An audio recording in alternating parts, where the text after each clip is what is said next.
කැඩිච්ච data cable එකක් ආයේ pass කරන්න try එකක් දෙමුද?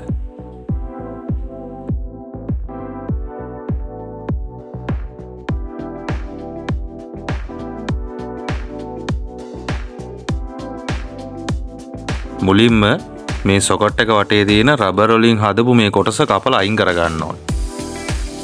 මේකේ සර්කිට් එකට වයර් පාස් කරන්න පුළුවන් විදිහට ඇවිල්ලා තියෙන්නේ කියලා එතකොට තමයි පේන්නේ.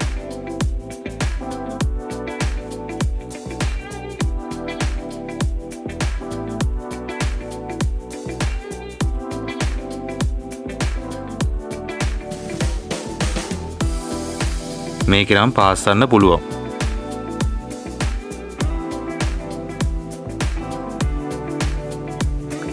ඊට පස්සේ වයර් එක අපි පාස් කරන්න පුළුවන් ගානට පොඩ්ඩක් ඈතින් සුද්ධ කරගන්න ඕනේ.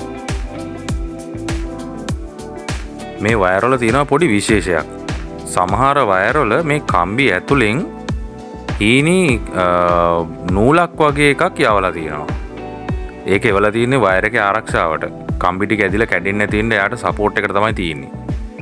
ඒක තීදි පාස් කරන්න අමාරුයි. ඒක උණු වෙලා බවුත් එකේ යලුණාට පස්සේ ඊයන් අල්ලන්න නැතු වෙනවා. ඒක නිසා අපි ඒක කොහොම හරි කරලා අයින් කරගන්න ඕනේ කපලා. දැන් මං කර වැඩේ ඒක පොඩ්ඩක් දිගෑරලි වෙලා ලයිටර් යල්ලා ඒ කෑල්ල පුච්චලා දැම්මා. තඹ කම්බි ටික පිච්චෙන්නේ නැහැ. නූල් කෑල්ල පිච්චිලා යනවා.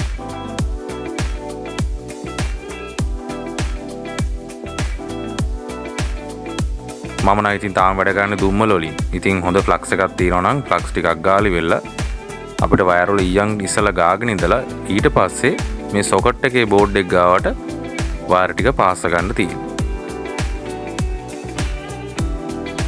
මගේ අතින් එක පින් එකක් කැඩුණා පොඩ්ඩක්.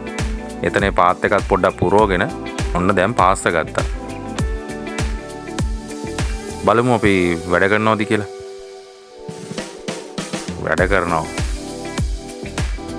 මේක ෆෝන් එකකට එකපාර ගහන්න බයයි. ඒක නිසා මම ඒ වගේ ටෝච් එකකට තමයි ගහලා බැලුවේ. ඊළඟට අපිට පුළුවන් මේකට හොට් ග්ලූ වලින් වටේ රබර් කොටස ආයේ හදාගන්න.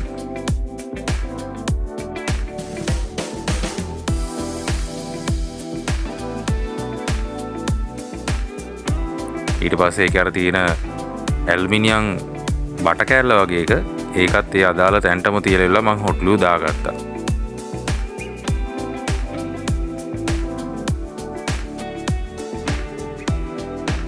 මේ එළියට පැනපුවා අපිට පුළුවන් හිමීට බ්ලේඩ් එකකින් කපා ගන්න.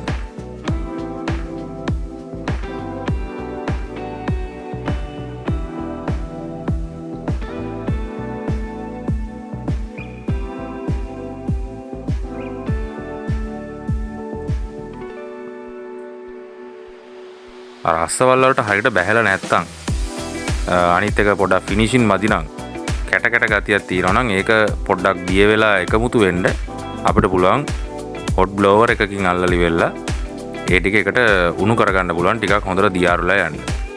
මට පොඩ්ඩක් සැටිස් මදි මේ ඒ හොට් ග්ලූ දාපු ටික ඒ සමහර තැන් පොඩ්ඩක් එක ළඟ නැවෙන්න ගන්නවා. ඒකෙන්ද මං හීට් ස්ලීවින් එකක් දාලා වටේ හොඳට රත් කරලා වෙලා ඒක අකුල ගත්තා. දැන් වයර් එක එක ළඟ නැවෙන්නේත් නැහැ. අපි ආයි චෙක් කරලා බලමු. වැඩ කරනවා. වයර් එක පොඩ්ඩක් කොටයි. මොකද අපි ටිකක් කපලන සුද්ධ කළේ. ඒ වුණාට වැඩේ සාර්ථකයි.